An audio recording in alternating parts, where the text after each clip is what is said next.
Hi all. Right, welcome back to more carrier battle Philippine Sea. Just playing the comprehensive example of play. So this is part 3. Yeah, it's taken me a wee while to get through it, I know. Maybe there might just be a part 3. I'll try and squeeze it into this one. But I do want to, I'm finding this very helpful for myself to go through. And I think I could have done this off camera, of course, and went through it without recording it. But I feel like I maybe study things a bit more carefully and take better note when I'm trying to do it. And I'm moving the camera about to the actual book and the map and everywhere. It's a bit of a pain, to be honest, but I think it makes it sink in a bit better for me as well. Okay, so I've just been watching back on part 1. I like to watch back. Not that this is really that important, because I can't really get anything wrong. Well, unless I read it wrong. Actually, I did. Did I not make a mistake already? With one of the air points, didn't I? The land air points. But fortunately, I managed to get that. Okay, let's see where we were. Okay, yeah, I left it in a bit of a strange place, didn't I? But it was kind of late last night, so I just marked this fuel marker. So I think we're continuing from there. So, I can't remember what part we were at, actually. Well, let's just read on. It says, we now proceed to the Japanese air attack segment. Right, okay. Okay, yeah. In which the 4 remaining air points from the Guam raid will attack the carriers. By random choice, they choose to attack TG-58.4, which unluckily has planes on its decks. Right, okay, so that's good to see as well then. Because I'm not sure I found it in the rulebook where it says what its target's going to be. In fact, was I not even going to go and ask the question there? Let me see. Actually, you know what? I think it might have been the actual training scenario. And some of the training scenarios, although they are great for learning what to do, they do some things slightly different. So it could throw you a little bit, I think. If you played them and then you go in to play the full actual campaign, the full scenario, they do something slightly different, which you've got to be careful about, I think. And the one that done that, yeah, it was because it randomly picks between the task groups. Where does it say that? Anyway, I came across here just to see where we're at, because we're looking at it. Well, we've done our air combat. That's right. We've done all our intercept missions trying to take out the Guam air raid. We didn't do a very good job, and there's four air points left, isn't there? 4 remaining air points. So then we move on to now here it's here. Choose target TG 5.71. Let's have a look at that in the rulebook. So here's 5.71. Let me just see if I think I read through this and still was a little unsure about how you decide which task group to go for, but maybe I'm wrong. Let's read this. For each Japanese air raid that has reached its target, carry out the following procedure. If more than one raid has reached the same target, resolve them in random order. Okay, that's if you had more than one raid, right? We've only got the one raid, or he's only got the one raid. Separate raids attack separately. And if the hex contains task group 58.7, the battle line, you roll the die and consult the Japanese action versus battle line table, card 2 front, to determine the Japanese action. Yeah, this is where you've got to check to see if because apparently in this battle, a lot of the pilots, for some reason, wanted to go and attack all the battleships, destroyers and whatever, rather than the carriers, which probably wasn't a good... That probably didn't go down too well with the commanders. And then the possible results are divert, overfly, or they would avoid it and just go straight for the carriers. I think that's the results. So if a divert was obtained, Japanese will attack TG 58.7. So they then just go for the battle line. US ships in the randomly chosen target task group only.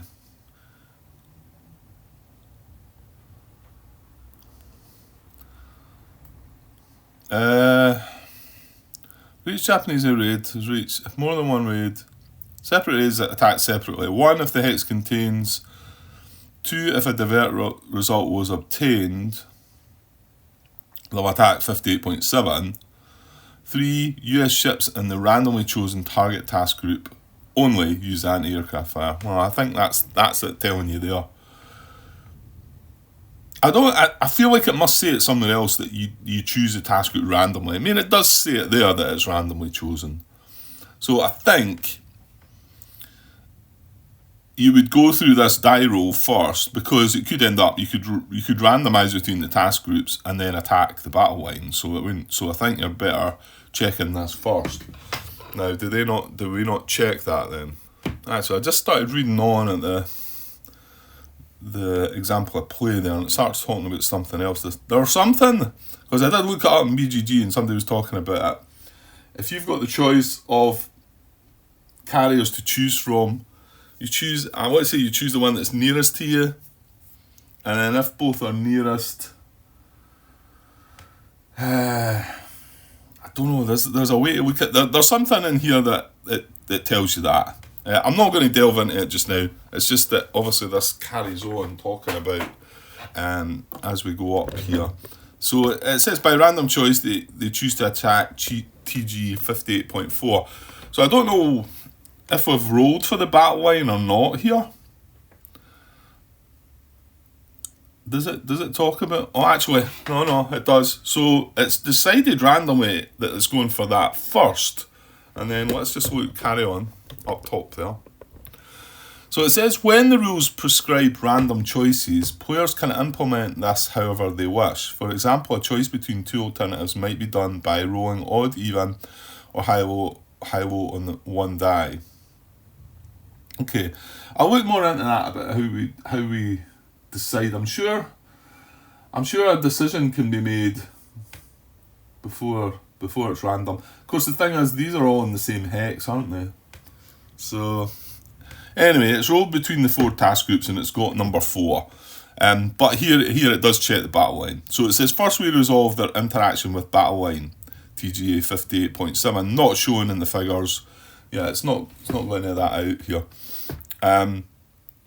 Using the Japanese action versus battle line table. So that's this little table here. The modifier is if you're playing that Great Battle of the Pacific scenario. There's quite a few modifiers for if you're playing that scenario, but we're not doing that. So a 1 to 3, it will divert and it will attack the battle line. So that's the kind of result that we'd be looking for, really, because the battle line's got a healthy amount of anti-aircraft fire as well. And then overfly the battle line. So BB units anti-aircraft fire only at half value, so it would get half the battle line's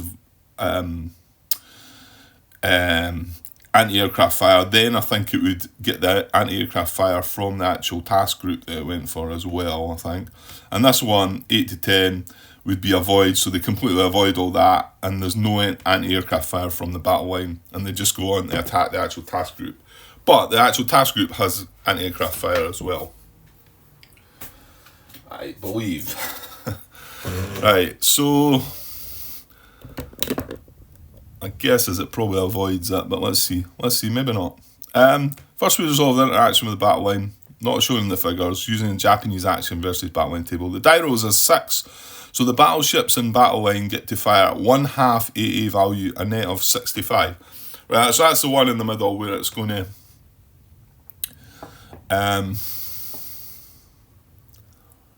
die rolls is 6. I'll just put it away again. What one was that? Is it avoid? Oh, that's overfly. So, yeah, overfly. So that's the middle one. So overfly, battle line, BB units, anti-aircraft fire only at half value. And it has, if we look up here, I know they've not talked about these in the example, and I'm just not probably using these, but you can see that these are all anti-aircraft fire. There's task group 58.1. So these counters are plus 50 to whatever that's there. So 32 plus 50, that's 82 he's got as anti-aircraft. Number 2's only got 60. Number 3's got 69. Number 4's got 61. And then this one, the full battle line, if he had managed to roll low, he would have taken, this is a times 10. So 17 times 10, so it would have been 170 anti-aircraft fire if they had attacked the battle line. However, they've got the overfly one, wasn't it? Yeah, whatever the one that is, they're going to get half, and this is half of the battle line, so it's plus 50, 15, so it's 65. I think that's what they show us, don't they? So it's 65, isn't it? Yeah. The die rolls are 6, so the battleships and battle line get to fire at 1/2 AA value, a net of 65.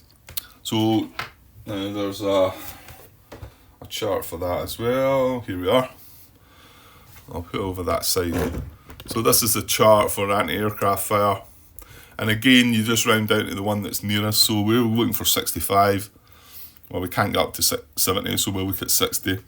So we're rolling this, a die roll on 10. And it says there are numbers to the left of the slash is aborted, and to the right of the slash is eliminated. So you can see if I rolled a 5 there, you get a 1 and a 1.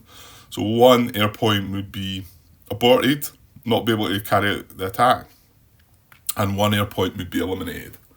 So what do we get? What is the result here? A 6, I think it was. Using the 60 column on the anti-aircraft table, we roll a 6. 1 point aborted, 1 shot down. So it was a pretty similar result. Well, I said a 5, didn't I? So the 6 is exactly the same. It's a 1 and a 1. So 1 air point aborted, 1 shot down. So now task group 58.4's own AA of 53. 58.4. Right, I'm not showing it at 53, I'm showing it at 61. Why is that then? I'll tell you what it is. Their numbers are going to be different, Grant, because they're based on... No, they can't just be based on that. 7, 12, 19... Hang on. Right, first of all, let's deal with this while I'm on it. So, 1 was aborted and 1 was eliminated. So I'm going to make some change here. Just put that there. So 1 was aborted and 1 was eliminated. So they've got 2 left that can attack. This guy, has it got an abort bit? No. I'm not quite sure where that goes then. I'll just put it in between to say that it can't join the attack. It's had to abort. It's not been eliminated or anything, it's just for whatever reason. Now, yeah, and I'm saying that 58.4's anti-aircraft fire is 11 plus the 50, which is 61. However, that's me just following the training mission I was on. And it's based on the... Oh yeah, does it count the carriers as well, maybe? Let's have a look. Yeah, because their AA value is on the ship's counters, is the number on the top left. And I was counting these up here. These are the sort of, the screen... These are, I mean, I would have thought this was the battle line though. Or, well, it's not really, it's anti-aircraft fire, because these are like destroyers and battleships and things like that, sort of protecting the 3 carriers that are here. But I didn't think about counting these numbers as well, so let's see if that adds up. 7, 12, 19, 25, 30, 36, 42, 53. That's what it said, wasn't it? Ah, yeah, okay. So the numbers that I've got up there are wrong, so that should be shown as a 50 plus 3 in actual fact. And the other ones are probably going to be wrong as well. My guess is the actual battle line numbers stay the same, because that was the same as what I've got it at anyway. But if I count up, well, you should do it, I suppose. Yeah, let's just do it, because we're having 2 turns here anyway. So what's 58.3's? It's 7, 15, 22, 30, 22, 28, 35, 41, 47, 58, 69, for task group 58.3, 69. Well, that's actually right. I've got that one right. And then 1 and 2. Well, let me just do these off camera. Right, interestingly enough, all the other 3 were accurate. I did have them at the right numbers. So whether there's some discrepancy in 58.4 within that training mission, I'm not sure. Whether it's got something slightly different. I don't think it can have, because these are part of the task group. So I don't know if there's a glitch there. It's maybe something. It must be something to do with these, or maybe I set it up wrong. Okay, so we know that it is 53. So let's check on that. So this would be anti-aircraft fire. He's taken half of the battle line, and he took just what a 1 and a 1 result. And now he's got to take what task group he's targeting. 53, it would be this column. But it says on the thing, unfortunately, we're over 1. So it's a 0 and a 0, so he doesn't hit anymore. So he's got 2 points left now to be able to drop and try and damage some of our carriers. Okay, so it carries on. This leaves 2 Japanese air points to press the attack home. Their total attack strength is 6. Each point counts 3. Yeah, that's because they're land air based. The naval air base points are 4, I believe. So because it's land based, it's only 3. So we've got 6 points. So where does it tell us there? Yeah, it's down on this chart here, which is just after it. So air attack strength, he's only got 6. And this tells you how many dice you get to roll. And I was a little bit confused about this at first, because I thought, why is there 2 different things here? Nothing to tell you what the bottom row does. But what it means is if you've got 16 strength there, you get to roll 1 dice with no modifiers, and you get to roll another dice with a +1 modifier.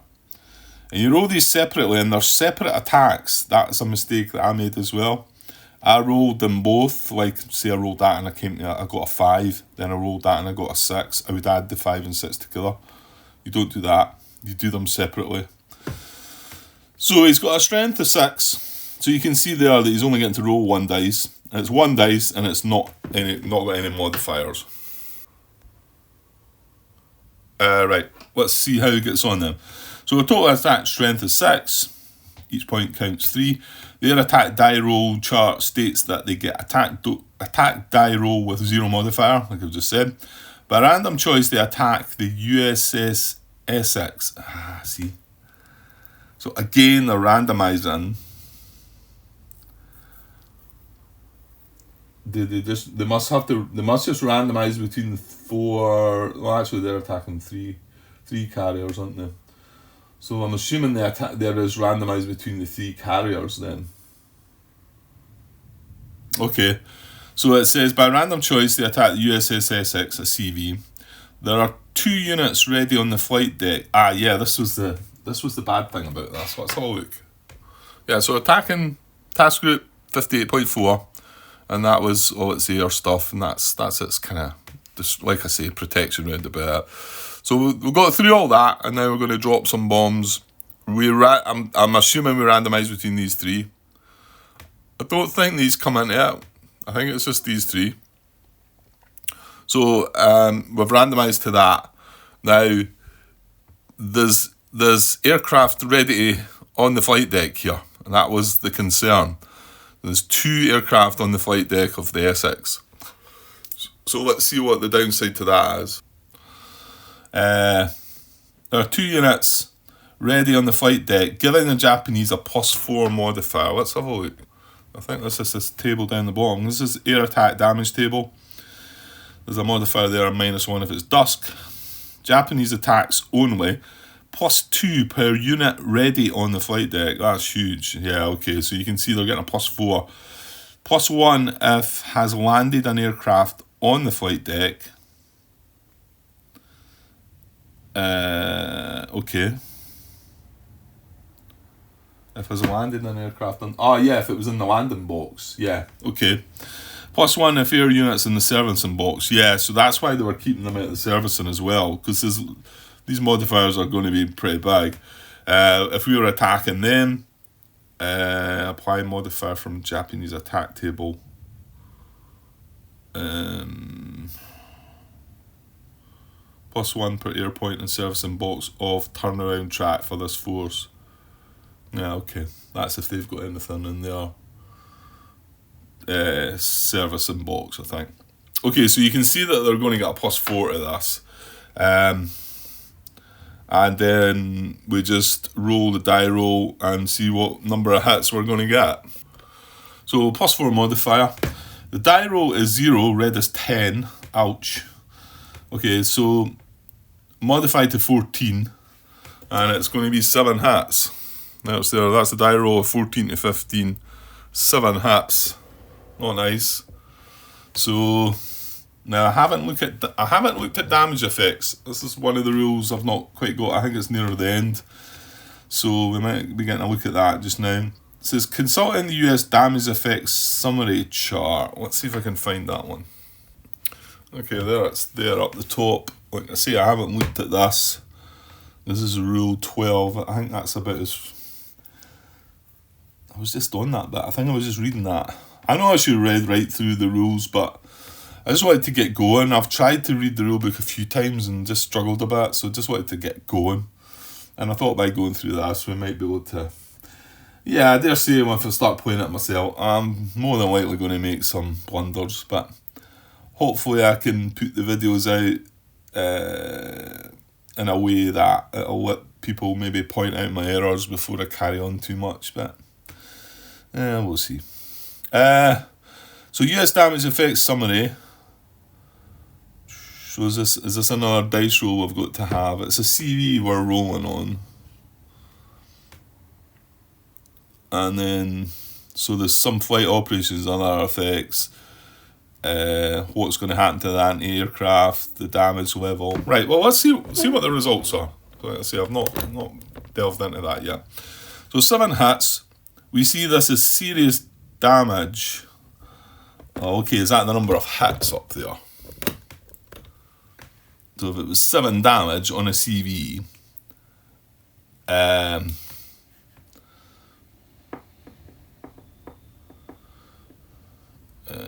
why is it? It's calling it serious damage. I'm not seeing the word serious there. Am I? No. I'm looking at US damage effects summary chart. We see this as serious damage. Well, okay, it's just if I read on, it says the ship is crippled and dead in the water. So it is crippled, dead in the water, no air operations, lose remaining air units. Ouch. And its anti-aircraft value is going to be 0. So that's brutal. So is there some kind of counter we use for that? So let's go through it now then, without jumping about, Grant. So we see this as serious damage. The ship is crippled and dead in the water, loses all its air units, which are placed in the air units lost in the task group hex box on the map.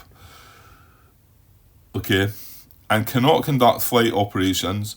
We then check for fire outbreak using the fire outbreak table, which is just to the side there. So obviously you're going to roll a die, and if it's 11, a fire's going to start, but you can see there's some modifiers obviously. Yeah, because plus number of hits was 7, wasn't it? So let's just carry on. We then check for fire outbreak, use the fire outbreak table, and see that with this many hits, plus the planes on the flight deck, a fire is guaranteed to start. We place a fire marker. At the end of the third action phase, this is the situation with Task Force 58 and its aircraft. See figure 7 at the right. Okay, I'll go and look at that in a second. So, yeah, so we would roll a die, and a die roll of 11, a fire would start. So +2 per ready air unit. So there was 2, wasn't there? So that's 4. +1 per servicing air unit. There was none of them. +1 per landed air unit. No, there was none of them. However, our number of hits was 7. Yeah, 7, and the +2 and the +4 is 11. So we don't even need to roll a dice.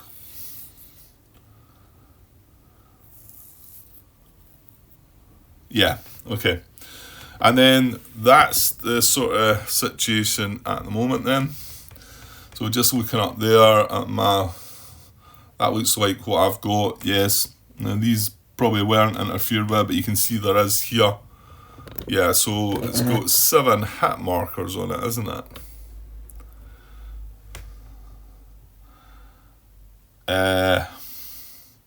Yeah, so the planes were lost. Well, give me a second. I'll go across just now and see. So we've got 7 hits on the Essex and a fire started. Okay.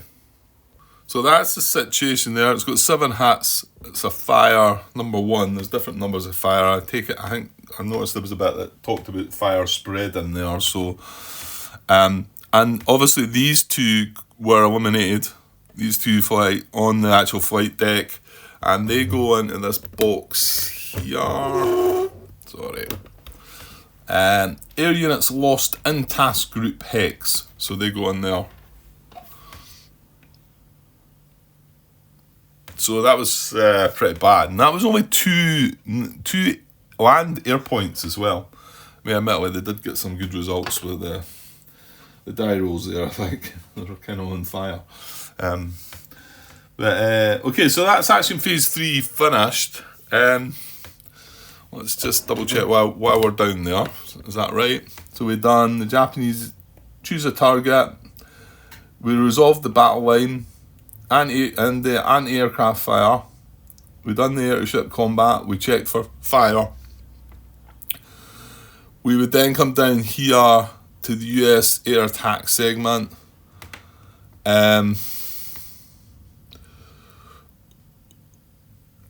There's nothing we can try and contact.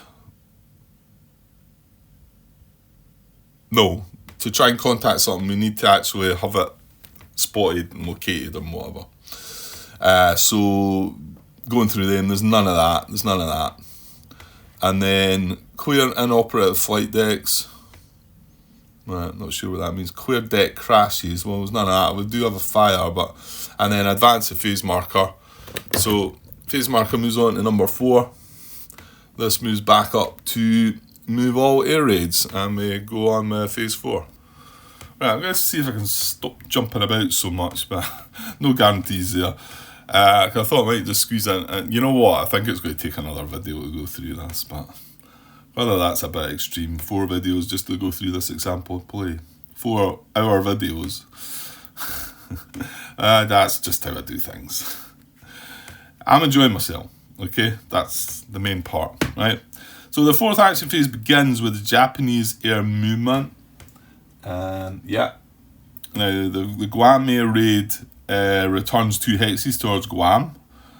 Next we draw chits, 2 no-up chits, and finally the US move chit. We keep Task Force 58 where it is. Note, if we were using Rule 17 leeward movement, which reflects the effect of wind direction on carrier operations, that would have significantly affected the course of the entire turn and probably changed our decision here. Okay, interesting. That's obviously an optional rule. Okay, so let's just have a quick look. So yeah, so Japanese air movement is the Guam air raid. 1, 2, it's moving back to Guam.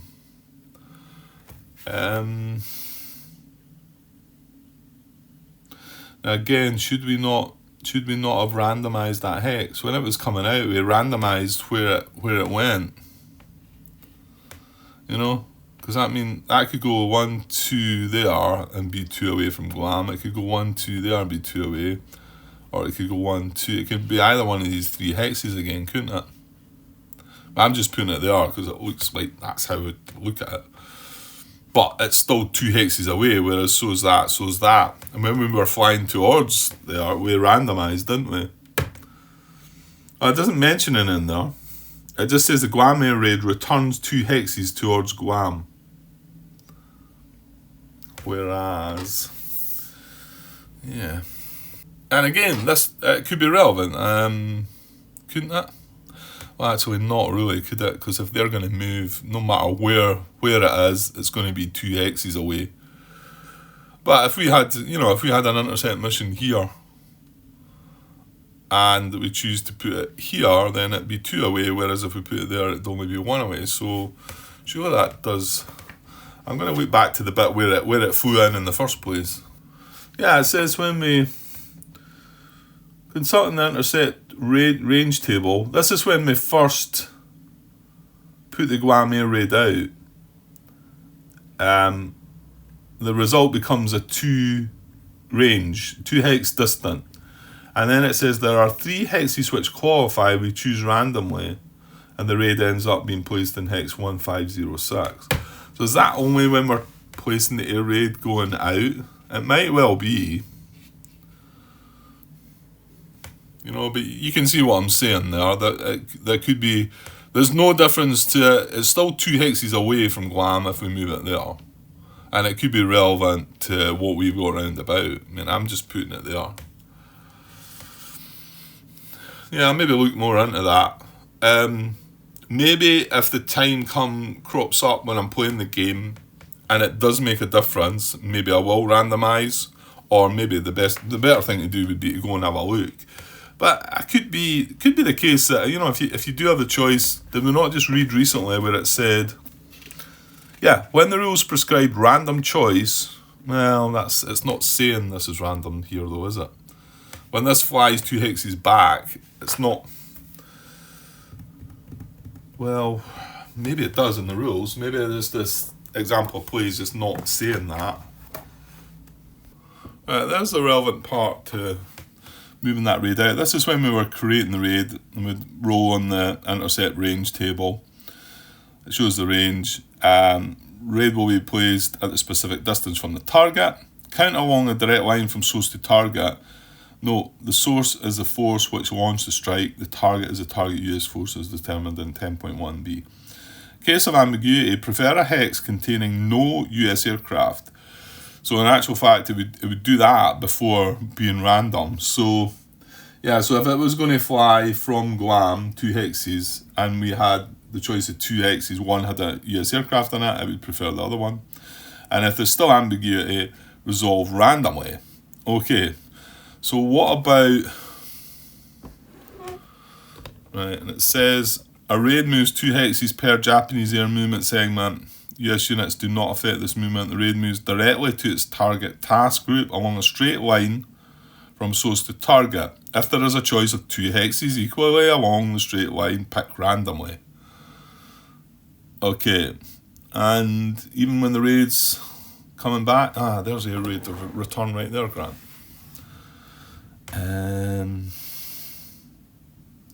That's a carrier raid. What about the Guam one though? Here we go. Raids launched from Guam are different in this respect. See 11.28. Right, it's over the page. Down the bottom there. The Guam displays no raid return sections. Instead, following a raid, the raid is flown back to Guam on the map by the most direct path. It moves in each segment, just as incoming Japanese air raids do. A Guam raid may be intercepted en route either to or from the target. Conduct air combat as usual and place any air points lost in the losses box. When the raid returns to Guam, place the air points in the landed section of the Guam display. From there, they move to servicing section and then to available, blah, blah, blah. Yeah, there's no real talk about that. Although it did seem to say that they fly straight. That to me is straighter than that, isn't it?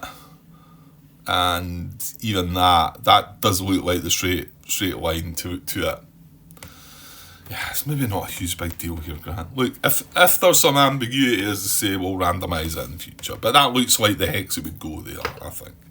Right, I'll leave that. Let's move on. So that would have been us moved our air raids, or them moved our air raids. Then we would roll for mission movement. Actually, I don't think I mentioned that.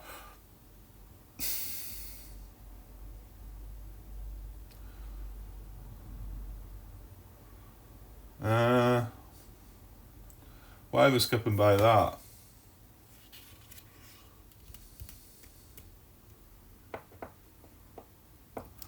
I don't know. Looks like they've just skipped over that part. Because there should be mission movement and then draw sequence chits. I'm not seeing that there. I wonder if I should take note of these and maybe pop them up on a wee post. Because there's 2 or 3 little things I've came across. Whether I'd remember them now though. Well, I've mentioned them in this video. Maybe somebody will take note. Because it does say, fourth action phase begins with Japanese movement. The Guam air raid returns 2 hexes towards Guam. Next we draw a chart, so there's no roll of the dice to see where their forces are going to move. So that should have happened. Anyway, we'll carry on as it is. So we draw, and there's only 3 more chits in the actual cup, so that's what they are. There are 2 no-ops and a US move. So obviously the no-ops go away. And this is where it says we just leave the carrier be, doesn't it? It says, and we finally get the US move chit. We keep Task Force 58 where it is. Note if we were using that rule, blah, blah, blah. Right, okay. So, carrying on.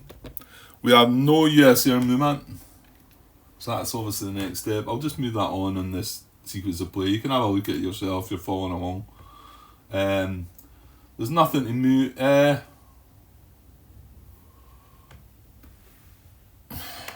Well, there is. We've got loads of missions up. We have no US air movement to do since all the intercept missions are in TF-58's hex. Alright, we're choosing not to then. I mean, we could move them. Yeah, I suppose there's nowhere to... Well, we could have chased after the Guam air raid. Yeah. Right, so it's saying that we don't want it then, I guess. And then we move into the US air operations segment. And then we want to... Well, land is the last step, so we're not obviously doing anything... We're not ready to launching anything or moving anything from the hangar to service in, so we just want to get these units landed, I think. We land Intercept 1 and Intercept 2. Each must pay 1 fuel point to land. Well,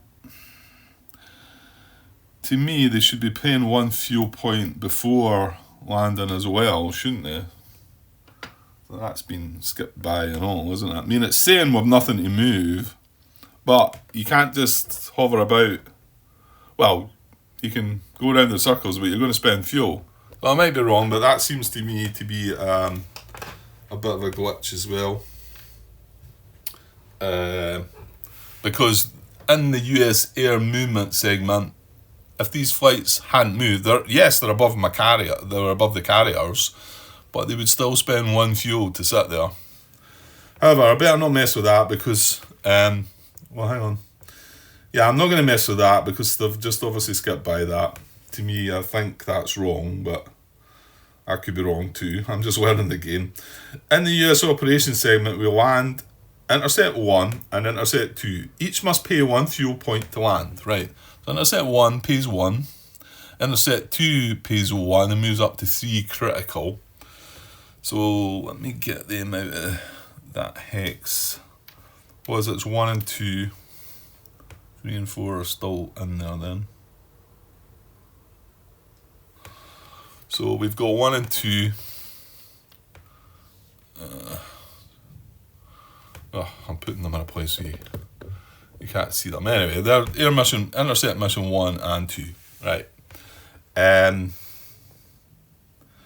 That's the other thing. We've got an airstrike mission out there as well. And if it's not moving, it's got to spend 1 fuel as well. Am I missing? Is that to come? Am I missing? Am I skipping by something? I don't know. Right, I'll carry on. So, they both pay 1. That puts Intercept 2 at fuel critical 3. That's what we've got. To me, I think it should be at fuel critical 4, but... So we have to roll for each of its units to check safe return. The die rolls are 6, 8 and 10. Right, let me see if I can show you that chart. If I can remember it. So it's these 3 are landing. Well, the ones from Intercept Mission 1 are landing as well. These are all F6Fs from Intercept Mission 2. Right, let's have a look at this. So it's this chart here that we're having to check the fuel critical. Now, If this only comes into effect if you move into fuel critical.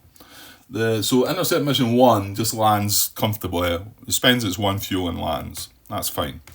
However, these were fuel critical. They were fuel critical at 3. So the modifiers are the amount of fuel overage for mission. So that's 3. So that's going to be a +3 to the die roll. There's other modifiers. If it was dusk, obviously. If it was night, not illuminated. If it could not spend its one fuel point to land, and that means that if it was at fuel critical 6, then you couldn't spend the other point. It would just be eliminated. So you would get another +2 modifier on top of the +6 because it would have spent 6. So that would be a +8, and you can see that a 14 plus is eliminated. So you still got a chance here. So anyway, we are only counting the +3 for its fuel critical. Like I say, I think it should be +4, but and the die rolls were 6, 8, and 10. And it says there to which three is added in each case because we're at fuel critical 3. The table result shows that for the 10 we have to roll again, because 10 would become 13. So 12 or 13 you roll again, then the unit would be eliminated on a roll of 6 to 10. The 6 and the 8 are going to be results in 9 and 11, so that's no effect for them. So we are just rolling again on that last one. The table result shows that at 10 we have to roll again. We get a 6, and so this unit is eliminated. We place the landed units in the landing boxes of the Harriers, Hornet, Yorktown, Bellwood, Bunker Hill, and Wasp, and task route 58.1 and 58.2. Okay, that's including the other intercept mission then as well, isn't it? So one of these is eliminated, so that would go in the eliminated air units lost in task group Hex, I believe. So that's another one that goes in there. And then we land intercept mission 1. So we're landing all 5 units from intercept 1 and 2. Right, and we're landing them. And the Harriers Hornet, Yorktown. Well, we can land 2 in each of them. Bellwood, Bunker Hill, and Wasp. Bellwood. So my guess is they can only land 1. And then Bunker Hill and Wasp, they could land 2. But I suppose that I've got 5 to land, and they're only giving me. What was that 5 they were giving me? 1, 2, 3, 4, 5. Well, that's 5. Maybe you can only land 1 at a time then. That would kind of make some sense, Grant, would it not? So 1 there. Hornet, Yorktown. And it doesn't matter, like I say, these came from 58.1. I don't think it matters now where they land. I don't know where they ones came from. And then Bunker Hill, Wasp, Bellwood was the other one. And Wasp. So yeah, let's carrier operations limit. Landing. Launch or land, not both. It says 2. Yeah, I think you can land 2 as well as you can take off 2. Like launch 2. It says that the capacity is 2. Well, for CV, for the CVLs that are there, it would only be 1. So I think I could have landed 2 in the CVs. But anyway, that's how it's doing it. Right, let's move on. Right, so it's saying intercept 3 and intercept 4 remain in TF-58's hex and burn 1 fuel point each. Okay, but why did the other ones not have to burn the fuel? I think that's wrong. Because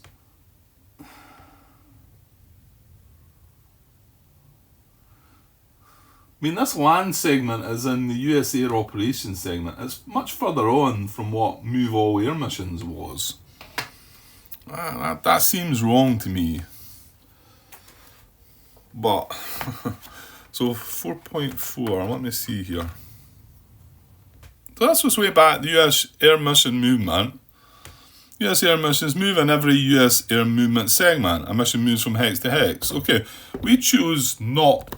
It says that we weren't moving them. But, I mean, if you look at this bit here, it says the player may choose not to move the mission at all, keeping it in the same hex, but he still pays the cost of 1 fuel point.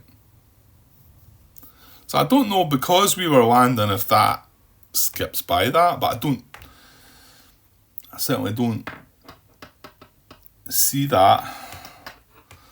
Maybe I should be making sure that I'm getting that right, though. And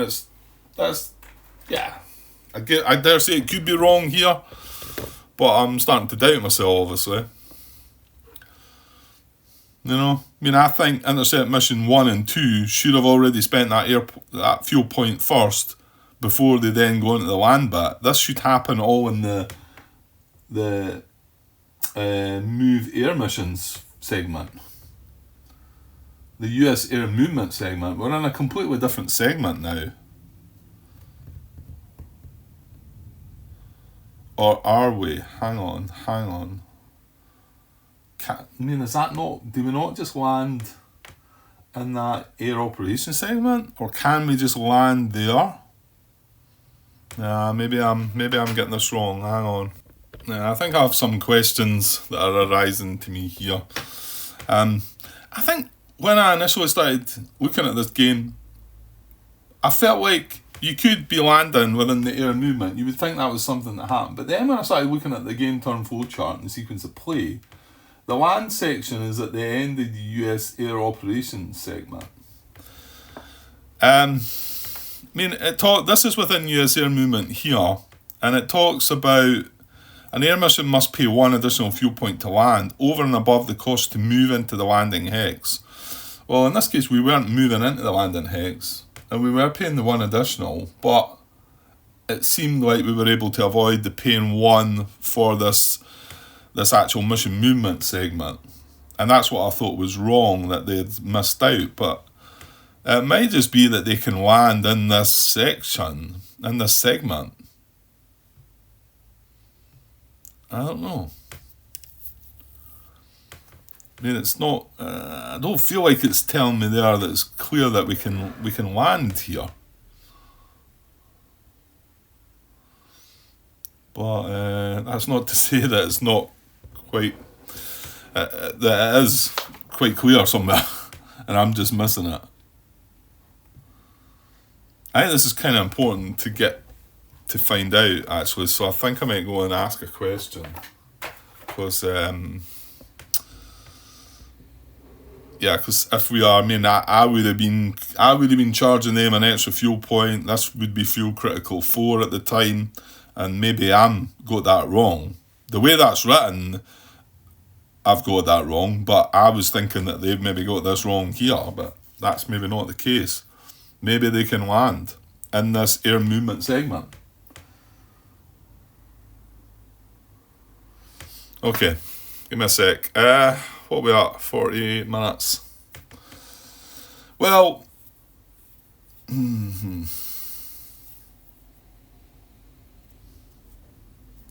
can't we just finish this off, Grant? Because it is going to take one more video, isn't it?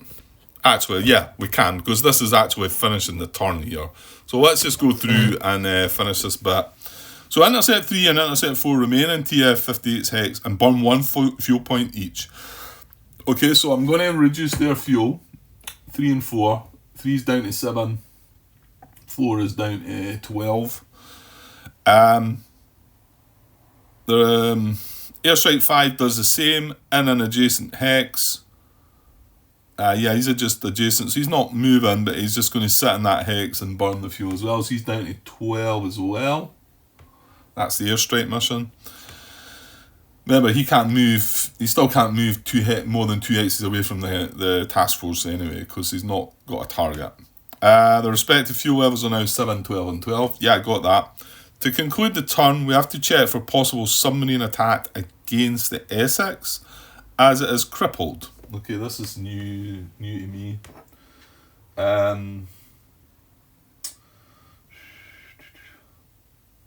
Yeah, there's a bit ending fire as well. Japanese submarine attacks, fire. 12.3, does it not talk about the fire?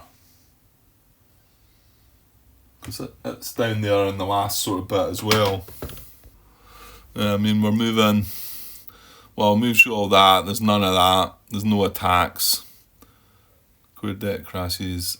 This would advance the phase marker, but it's already on 4. Well, I dare say we'd put it back to 1 again.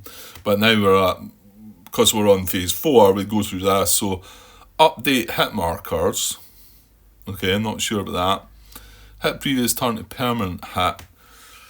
Yeah, that's to do with the Japanese side of things, I think. I seem to remember that. Hit current turn to previous hit. Again, these are both joint. But then there's one about fire here, 12.3, which it doesn't talk about there, don't think.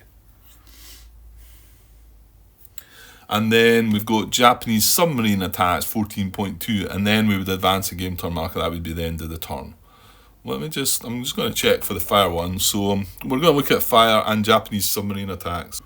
Yeah, so it does here, this is the talk of the spread. It says, in the fire step during the end phase, which is where we seem to have skipped by, unless I'm jumping the gun again, maybe it does mention it, but that should happen before the submarine attack, going by the sequence of play anyway.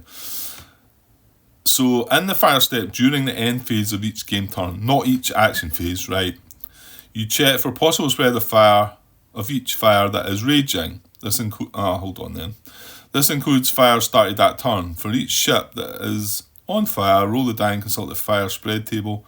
Card 4 front, applying listed modifiers. Result of the fire spread table is as follows. See, I might increase the level from 1 to 2. Yeah, it looks like it's skipping by that. So let's find the submarine bit, and then we can look back if it talks about it. 14.2. 14.2. Where are we? Japanese submarines. Let's just have a glance at this before we see what it is at hand. There are no Japanese submarine units in the game, but if the US player chooses to illuminate a hex, he may suffer a submarine attack. Right. He may also suffer a submarine attack if he has any crippled ships on the map. Well, he does have. For each US occupied hex is illuminated at the end of the action phase, roll 1 die and consult the Japanese submarine attack table. Card 4 front. You roll 1 hex. You roll once per hex, even if multiple attack groups occupy it. It's different when crippled though. Submarine attacks against crippled ships occur at the end of each daylight game turn, not including dusk. Roll once per crippled ship, applying the listed modifier for any surface unit in the same hex. Apply any result to the crippled ship immediately. Okay, is that in the same chart then? I would imagine it will be. What is it? Card 4 front. Just while we're there, there's the fire spread table, so I think we should have been rolling to see if the fire went up by a level. It might have went down by a level. It might have not changed. Anyway, so US submarine attack table, there we are. +1 versus crippled ship. So is it going to attack all the ships? Well, I think maybe we just need to look at what it says, Grant. So it says here, again, to conclude the turn, we have to check for possible submarine attack against the Essex as it is crippled. We use the Japanese submarine attack table. The first roll is 10, and that says it's requiring a second roll. Right, I'm looking at the wrong bit then, I think. Submarine contact, submarine attack. Oh, okay. Oh, that was US submarine attack. Sorry.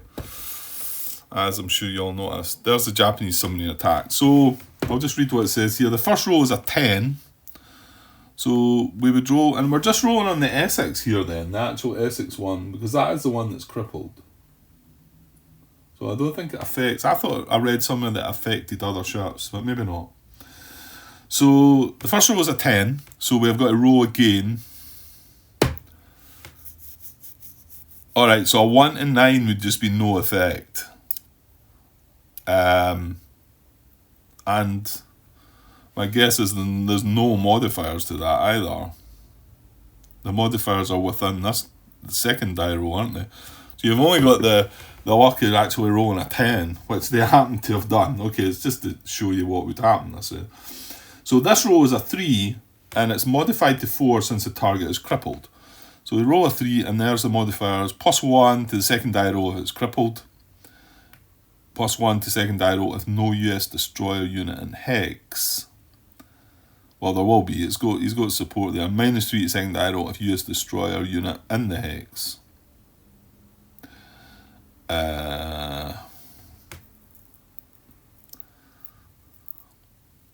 Well, don't we have destroyers with us? Well, it says... I'm guessing not then. I thought all the ships that we've got supporting us are beside us.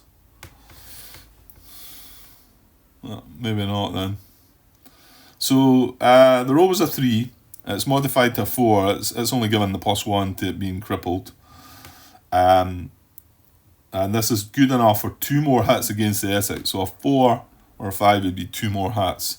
So 2 more hits against the Essex, which sinks it, capping off a catastrophic opening turn for Task Force 58. Yeah, it was. Well, their dice rolls were pretty good, weren't they? Note that had the Guam chip been drawn 1 phase later, the US fighters would have been over Guam and probably prevented the strike from launching, which would have changed the entire turn. So you might see me actually, when I start playing, taking that on board. I think it's probably a decent opening thing to do is to get over Guam and try and stop that from happening. Because that's the closest place... That is the closest you're going to get attacked from. If you think all the forces start too far away to probably launch any raids at first, well, they are. They can't be within 6 hexes. So, and at the 5:30 turn, you've got to be within 5 hexes to even have a chance of rolling an air raid. Whereas you can see Guam, it's only 4 hexes away, which gets plus modifiers for being that close as well. However, it gets minus modifiers if we've got an intercept. An air mission over there. So yeah, I'm pretty sure I'll be doing that. Okay, so that Essex flight, Essex got hit another 2. I'm assuming the 8 is its hit points, if you like. Let me just quickly check that. Hit capacity, yes. So he's got 7 at the moment, and of course that was an extra 2. So he's actually been eliminated, so maybe the fire didn't matter after all, but I still think we should have checked for that there. Again, I might have some of these things wrong. It might just be skipping by some stuff to, quicken the pace a little bit. I'm trying to slow it down, I'm gonna... so I'm not quite sure where this goes. It's eliminated.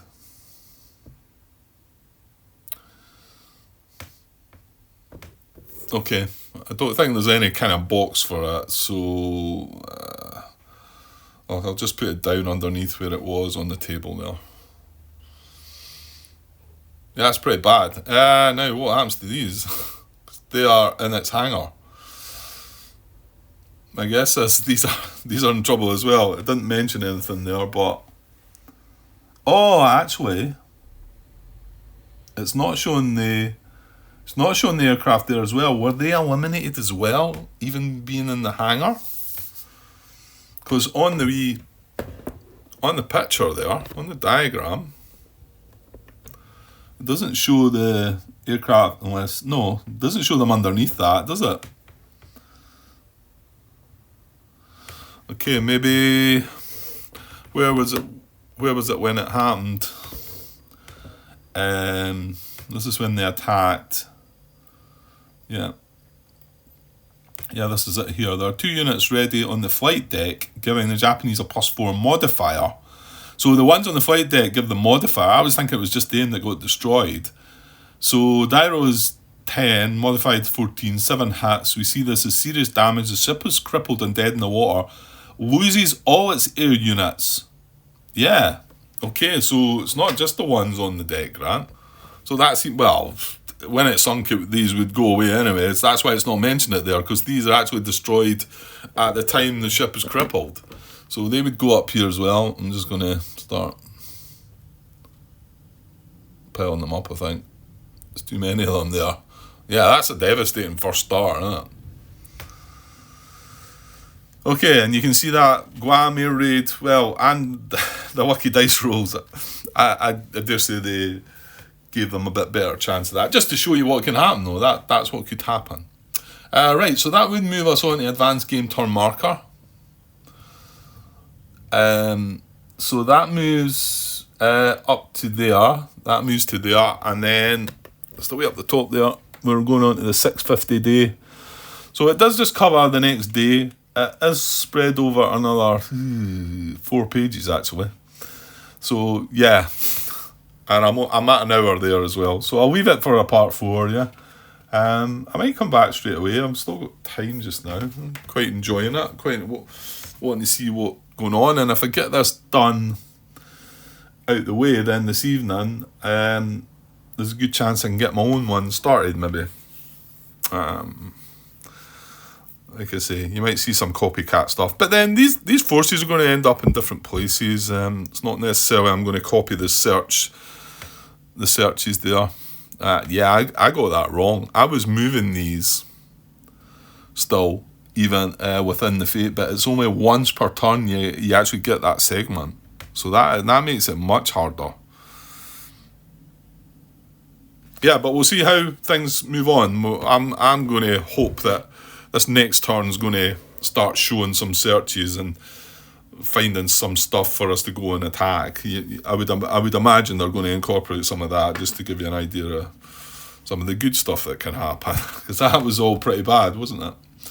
They never got much happening at all. Okay, right, I'll get away for now, and I'll be back soon with hopefully just the final part of this. Okay, cheers.